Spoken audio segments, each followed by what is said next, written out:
Welcome. Nice to see everyone again at the second day of our conference.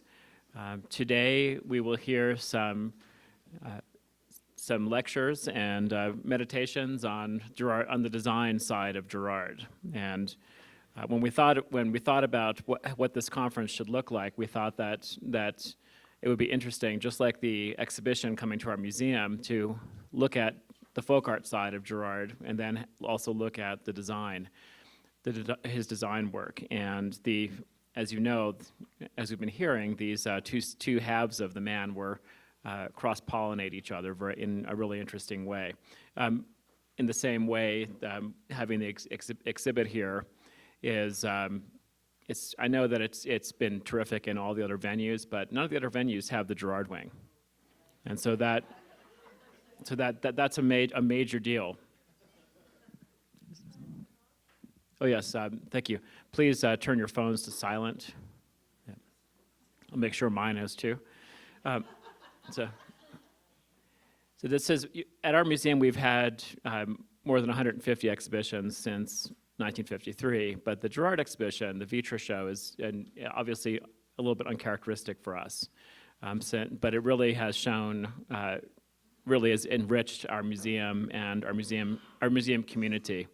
It's definitely true that before this exhibition opened, I think that a lot of our stakeholders and friends of our museum had little knowledge of Gerard. Maybe some of them did, but I know some of them certainly did. But really thinking about who he was in his professional life was something that was off of a lot of our radars. So having the exhibition has opened it's been really kind of life-changing for our team here at the Folk Art Museum, also for all of our stakeholders in the community, because you really get an amazing idea about how, as I say, the two parts of his, two of many other parts too, of his career cross-pollinated each other. And so this morning, I'm going to reintroduce our MC, Todd, and he will take us into the morning's talks. Thank you. Well, good morning. Well, it's a pleasure to be with you again. Sure was fun to hear all those incredible points of view and observations, some a little heated. But I'm glad we could get together to celebrate another facet of Mr. Girard, which is Mr. Girard as a designer. Now, I also am a designer, and as a designer, we have sort of two sides of an idea about why we are designers. One is we are here to serve, we're here to make your lives better, and we're also here to get our way. And these two things are sometimes don't always blend so beautifully. I would say it's 60 get our way, 40% serve generally. But in Mr. Girard's case, he somehow managed to do 100% get his way and 100% serve us in the most beautiful ways possible. I think one of the easiest ways to illustrate this is to have a look at the Miller House. If some of you have probably actually seen the Miller House, which is a remarkable, exquisite work of art that whose presence is completely unique in the world today, in that Mr. Girard, in his extravagance, matched only by the Miller's extravagance, ordered two of many of the things, the custom things that were made. So there was an enormous backstock of these brand new vintage things that were reinstalled in the home. So you're actually looking at something that's 100% original, but is brand new at the same time. It's I don't know of another case where this exists. So please make a journey there if you can. But the correspondence between the two, between Eros Saarinen, the architect of the home, and Mr. Girard, the designer of the home, Dan Kiley was the landscape architect, and the Millers is really, really funny. There's lots of snarky comments between Saarinen and Girard about how they were going to get their way with the conversation pit. Now, the conversation pit was one of the first that had ever been installed, and Mrs. Miller, who was a very proper woman, had great propriety concerns about people being able to upskirt as you walk around the... So to prove the point, that they had it built, a full model built in one of the Millers, back of the Miller's factories, to then check the sight lines on the skirts. I mean, I guess you all, probably in Gerard, since he was probably taking into consideration the evolution of hemlines too, knowing him. He was a soothsayer, he could see in advance. So they got to, so everyone agreed that the ankle vision was enough, and they survived it, as did the design. But it did reveal that the underside of the piano was seen, so Mr. Girard painted it lacquered red. So there's evidence that he actually bought their toothbrushes. He didn't allow, I couldn't find anything personal matter that they ever brought into that home. He did redo everything, their entire life for them, and it was made better and more beautiful, and still is that way today. So check it out whenever you can. So I'd like to introduce our first speaker today, who has the word archivist after her name, which, I mean, that's as good as it gets. So Amy Auscherman is the archivist for Herman Miller, and we'll delve into the shared history of Alexander Gerard and Herman Miller. They were together for a very long time. And a talk entitled Spaces for Open Minds, Alexander Gerard's Interiors for Herman Miller, 1951 to 1974. Amy authored the recent book, Herman Miller, A Way of Living. She is also featured in this short video produced on the occasion of Alexander Gerard being posthumously awarded the 2019 AIGA medal. So please enjoy the video. To be fair, Alexander Gerard was only a designer. He only designed fabrics, furniture, textiles, objects, interiors, homes, graphics, typefaces, exhibitions, shows, buildings, and he only redefined modern design in the process. In its early years, modern design was often seen as austere and uninviting, cold, hard materials and aesthetics that Americans were reluctant to embrace. Here's Amy Auscherman, archivist at Herman Miller.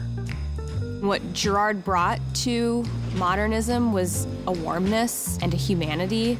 He wasn't afraid of using textures and bright, warm colors. He brought a levity to an otherwise cold perception of modernism at the time. Born in New York City in 1907, raised in Florence and trained as an architect in London and Rome, he returned to the U.S. during the Depression and, forced by necessity, found work as a designer and decorator. He would also meet Susan, his wife, who would remain a vital collaborator and partner throughout his long career. It was during these lean years where he quietly honed his skills across all aspects of design, or as he put it, becoming specialized at being unspecialized. When Charles and Ray Eames and George Nelson were working on early collections of furniture for Herman Miller, they were having a hard time finding textiles that they thought were good enough. Both of them had worked with Girard, and they brought him on as a consultant and eventually the head of the textile division for Herman Miller. Concurrently, he began working on the Miller House in Columbus, Indiana. Perhaps the crown jewel of American mid-century homes, he is listed as co-architect alongside Eero Saarinen. J. Irwin and Xenia S. Miller, when they set out to build their family home, knew that they wanted Gerard to work on it. For him, it was a chance to flex his total design muscle by having a prescription for every space in the home. There's a rug in the den that Gerard designed, and all of the different icons within the rug are referential to the Miller's own families. He was very collaborative with the family and using details from their lives that he then interpreted into his own design work for the home. The Germans even have a word for this. I can't say it, it's the German word that starts with a G. Gesamtkunstwerk. Architecturally speaking, it's when an architect is responsible for all design and detail within a building's totality. An inveterate collector, Gerard drew heavily on his own preferences, creating a highly personalized space and selecting every detail. Pillows, furniture, objects, carpets, tchotchkes, gewgaws, baubles, knickknacks. It was a receptacle of his obsessions and a place to put his collections in position. Color. If there's one thing that's obvious about Gerard, it's color. Color, color, color, color, color. No project shows Gerard's command of both color and scale more than his complete visual overhaul of Braniff Airlines. As air travel was entering its golden age, excitement was literally in the air. Previously unthinkable destinations became not only possibilities, but realities. Before Braniff, no airline had translated this sense of adventure into their aesthetic. Girard designed over 17,000 different elements, with saturated color as the defining look for the brand. Braniff proudly boasted Girard's redesign as the end of plain planes. In 1960, Girard was approached to design the interior of La Fonda del Sol, a brash pan-Latin American eatery on the ground floor of New York's newly completed Time and Life building. Here again, he was able to oversee every design detail, this time digging deep into his interest in folk art from Latin and South America. He was so successful that a wry critic and wag once referred to the restaurant simply as Alexander Girard's Museum. So here's to Alexander Girard, one of the unsung architects of design in the 20th century. He may have only been a designer, but in the process, he designed everything.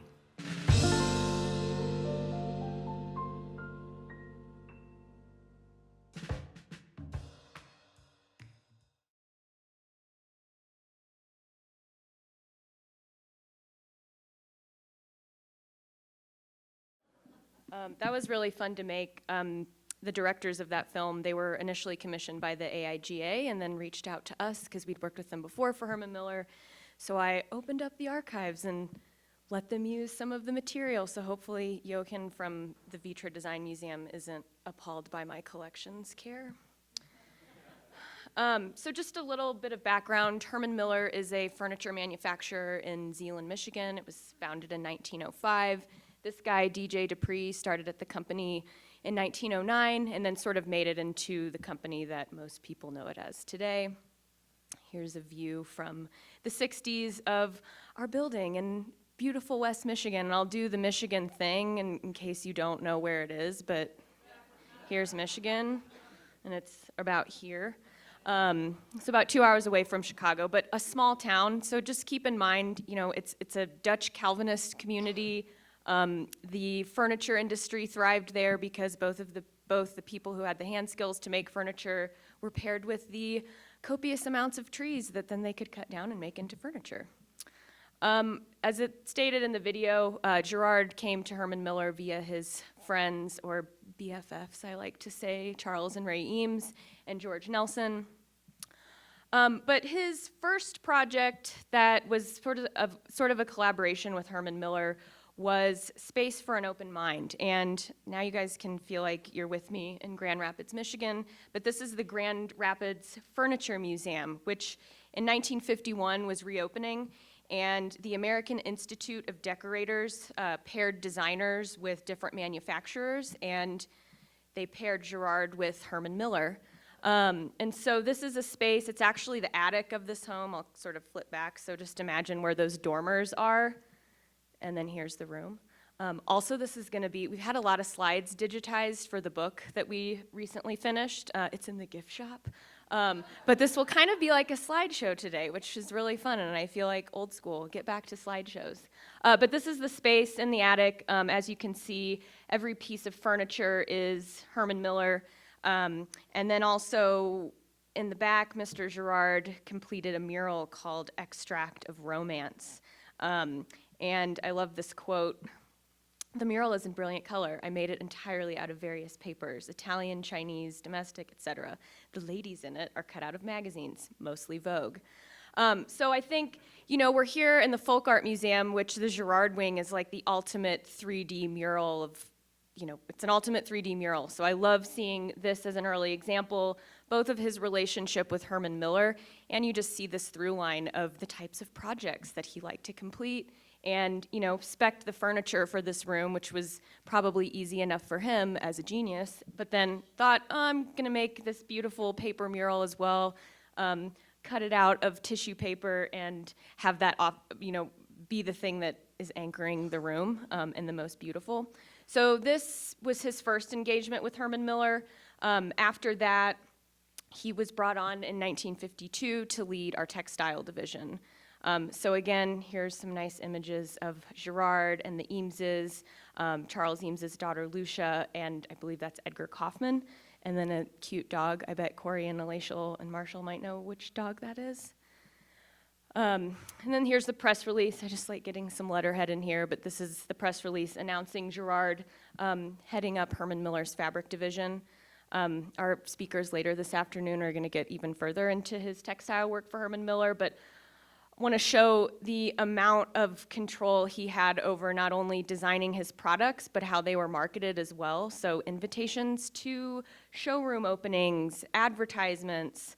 Again, him shown here with Mr. Eames and Mr. Nelson as the traveling men. So kind of talking about how Nelson at this time was traveling to Moscow, working on the US exhibition.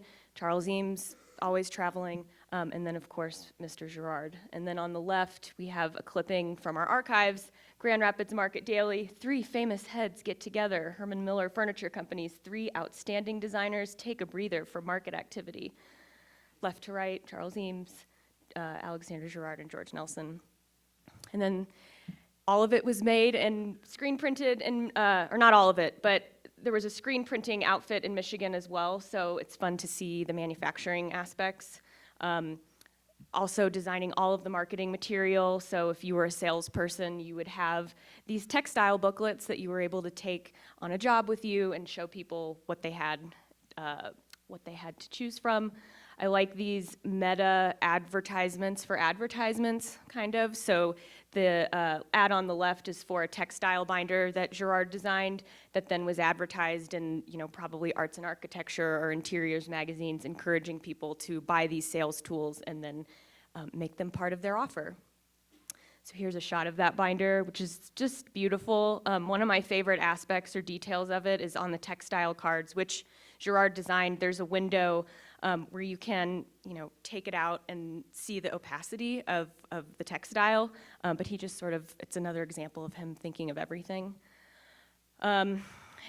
He also was doing custom typefaces for Herman Miller, or at least exploring those through other advertisements. In 1955, there was a new introduction of 59 more textiles, and for this, he also designed an installation in our New York showroom to show all of the different textile designs. Unfortunately, we don't have any drawings or any color images of this, but we get it a little bit here in the background. You can kind of see it lower towards the floor, and then here as well where they're looking at it. But yeah, so, he's not only designing the textiles, he's designing the marketing material, and then Herman Miller was allowing him to create custom installations in the showroom to present these new collections. And then, wherever the textiles were being sold, in Herman Miller showrooms, he had the ability to kind of go in and style the spaces and present the textiles how he wanted to. And then they were used often, and obviously all of the marketing photography, both as, backdrops, but then also the picture on the right is part of a textile sample card that's showing this textile. Then you can also get a sense of how opaque it is or how you might use it. Sort of the first big interior installation Girard did for Herman Miller was our 1958 San Francisco showroom. And so this was a decrepit Victorian-era theater in the once popular Barbary Coast district. It was also once a house of, I don't want to say ill repute, but the world's oldest profession, could come in and have a good time. So Girard took this, completely redid the facade. Yeah, I guess that kind of tells you.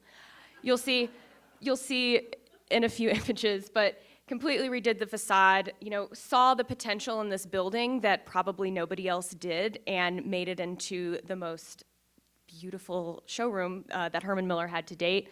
Again, more invites, more posters, marketing material where he's encouraging people to come to the opening of the showroom, which then looked like this. So I won't talk, I'll just let you look at it. But again, creating the identity, at this point in time, the only kind of brand standards that Herman Miller had was use the M, so the red bow tie, which also people call it, is actually an M. So again, these were chances for him to have a say in every aspect of the design, including the typography. that the building still exists and retains some of the elements of the design. It's an art supply store now, which seems strangely fitting. But I was in there sort of looking for all of the details that still existed. But this is Sandro and his wife and business partner, Susan, him playfully looking through the custom storage wall that he designed for the showroom. There's a great quote by George Nelson. So you walk into this showroom and it's just an explosion of sensory overload, color, your eye is looking everywhere. You're gonna see more of that. But George Nelson said particularly about this bespoke storage wall, he said, "It's one of the most handsome things Sandro has ever done, yet contains nothing either as accessory or a structure that Herman Miller can sell." But I still think it's pretty cool. So there's another aspect of it. But then he makes up for it by, you'll see other views of it, this perimeter, this installation of textile samples that goes around the whole showroom, which becomes, again, sort of like a mural, but also a very useful and easy-to-use sales tool. Other little elements, so he's designing everything from the light bulbs, probably the grate, this kiosk that is showing new Eames Aluminum Group chairs, but again, what a beautiful stage for a beautiful piece of furniture that he also had a big hand in getting the Eameses to sort of finish and refine that line of furniture for the Miller house. But again, you get a sense of the textile sales tool that is around the perimeter, another view of it. And then this is like a freestanding textile kiosk. This is, again, something, in the archives, we have a lot of information, but sometimes there are just these mystery things where we have an image of this, but we have no blueprints, we have no sales literature about it, so just by looking at it, you can kind of tell, well, this is a apparatus that he designed that you're able to see yardage of the textiles, and it helps you see a repeat. So again, our speakers this afternoon are gonna get more into this as well, but the textile and objects shop. So in the early 1960s, Herman Miller was attempting to diversify its business in many ways. So this was also the time when our leadership was looking into things like office furniture, which eventually the company became a huge office furniture distributor and kind of what a lot of people know us as today, or you're sitting in an Aeron chair. So this was sort of at the beginning of, hey, maybe we should let Girard explore the ability to turn, a textile showroom into more of a retail space and have it be a place that you can invite people into. So one direction was to grow a standalone business, making these textiles available to customers in a retail setting in a way that we hadn't before. And it sort of predated this sense of curated retail that we have now. So again, I'm gonna do sort of the slideshow and you guys can take it in yourself. But on the right is an invitation to the opening of the T&O shop and then somebody peeping in. And then Susan Gerard judging the floral arrangements for the opening party. All of these images are from the Eames office, so we were able to go through the Eames office slide collection. So just imagine Charles and Ray snapping these shots as they're enjoying the party themselves. Here's Sandra and Susan with I Am Pay, which again, it's sort of like if you're a design nerd, a who's who of who was at this party at the time. Another awesome shot of Susan enjoying herself at the party. So again, this was another instance of Gerard having a say in every single design aspect down to the shopping bags. I know the Vitra Design Museum has one of these, but if anyone finds one, let me know. We'd love one for our own archive. More shots, so I love the way the textiles are installed, not only in a more straightforward fashion, but things are hanging from the ceilings. He also did a series of mirrors for the T&O shop, the objects aspect of the shop, which we'll get into or you'll see. But not only was he showing textiles in this retail space, but it was a place where people could buy the folk art objects that Gerard was collecting for himself, eventually for the museum, and then was able to turn into a pretty sweet business for Herman Miller. But again, just to show you that he was designing the tags as well. pillows. Just this nice view of textile on custom seating. More soft seating, some of the objects that you can see in the background. More sweet, soft seating, the heart.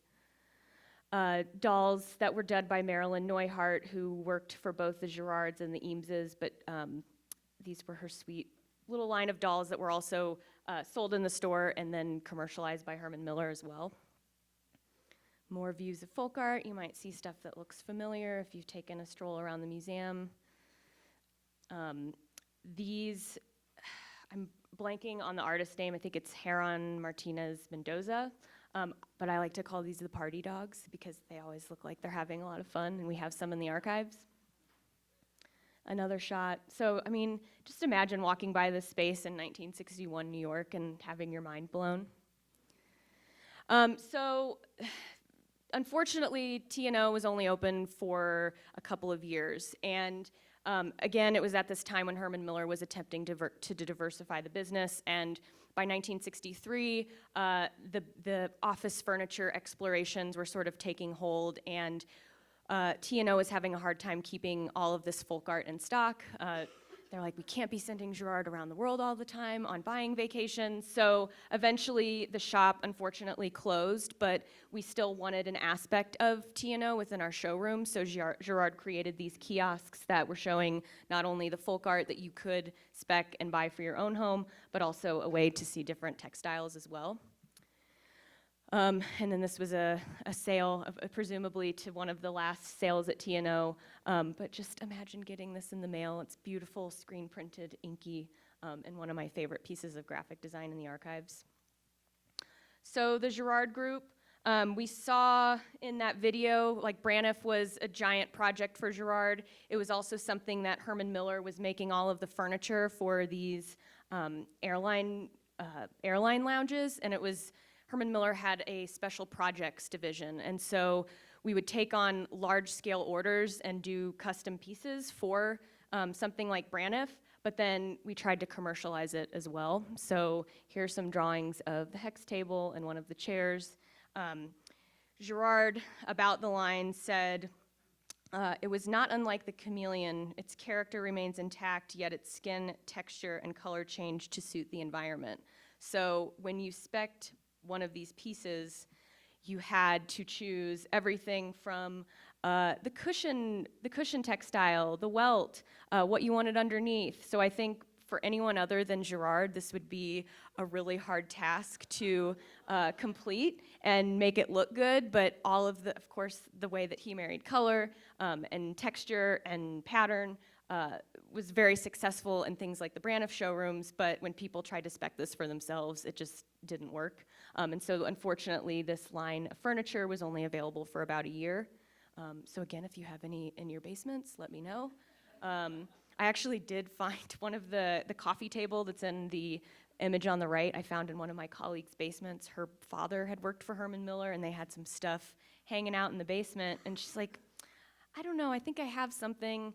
And I went down and saw it, and the table is able to collapse in on itself because it can either hold a square piece of glass or circular. And so we were able to acquire it from her, and I was able to go back to the specs of the furniture that we've kept in the archives from all the production files. We cut a new piece of glass for it, and now it's in our, Herman Miller has a hotel that we host clients in, so now people can use a Girard coffee table to put their cocktail on.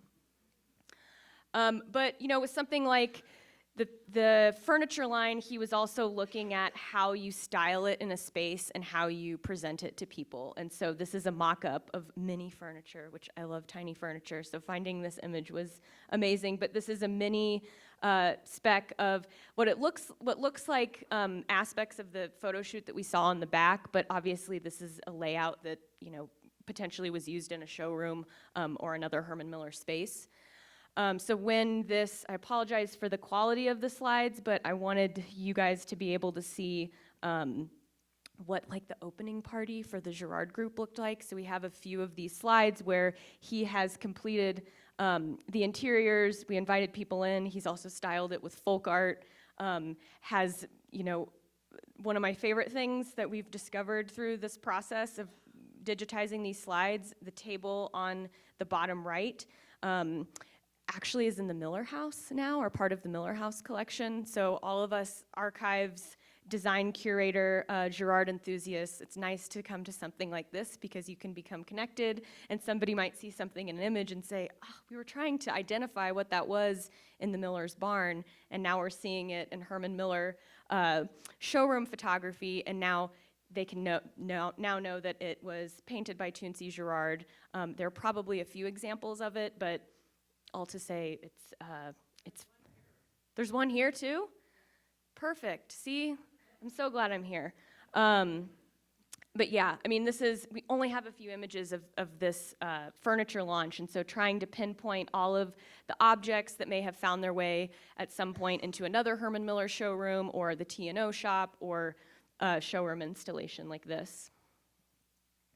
So one of the last projects that Gerard did for Herman Miller was yet another mural. And so this was after he had completed the environmental enrichment panels, which were an aspect of the Action Office product line. So as you were speccing your office and you wanted your panel or your cubicle to be livened up, you could spec a Girard graphic or textile to cover the panels. And so in 1973, for our New York showroom, he completed, if you look at this, it's both kind of blown up views of individual pieces of textiles. It's also cut up environmental enrichment panels, but this is spanning an entire hallway. One of the, again, talking about making connections with other people's collections, in 1989, Herman Miller donated a large chunk of our furniture collection to the Henry Ford Museum of American Innovation, and with the furniture, we also donated a lot of textiles and a lot of Girard's process work. And so this was a mock-up that Girard did of this mural. Again, if you're at all familiar with his work and how meticulous he was and how he was so hands-on with everything and prescribing every element, but this was rolled up onto another textile bolt, and thankfully the Henry Ford has lovingly restored this and it's stabilized. I imagine this is a conservator's nightmare, which I'm in a place that also has probably a lot of conservator's nightmares.